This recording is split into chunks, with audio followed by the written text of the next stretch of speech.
Hello guys, in this video we are going to understand the topic trespass. The concept that trespass to a land occurs when someone intentionally enters onto the land of another person without permission or legal rights to do so.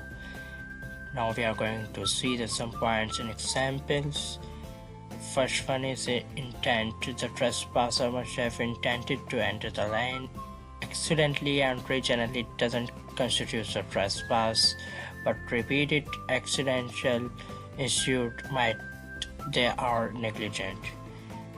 Even if the trespasser doesn't physically enter the land but cause an object or a part of body or enter, such as throwing something onto the land, it can still be considered trespass.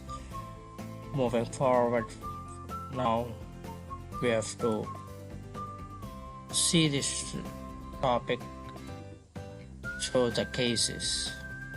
Now cases. In this case, an aerial photographer took the photographs of the claimant's property from the helicopter without permission.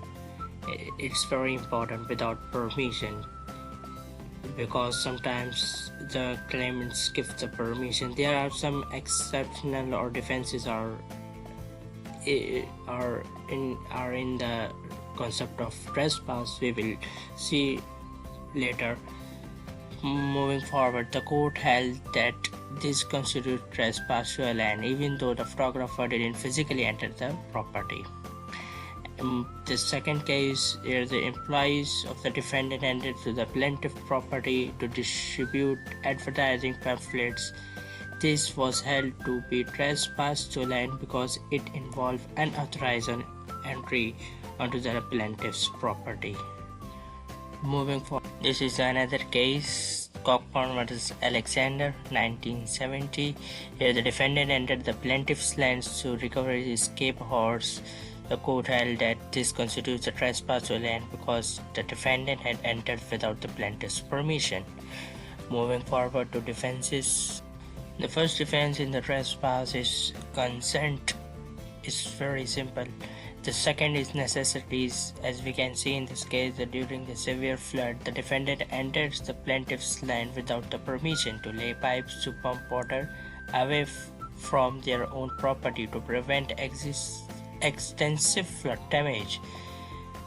So court held that the defense of necessity applied in this case. The defendant action were necessary to prevent greater damage to their property and possibly to others.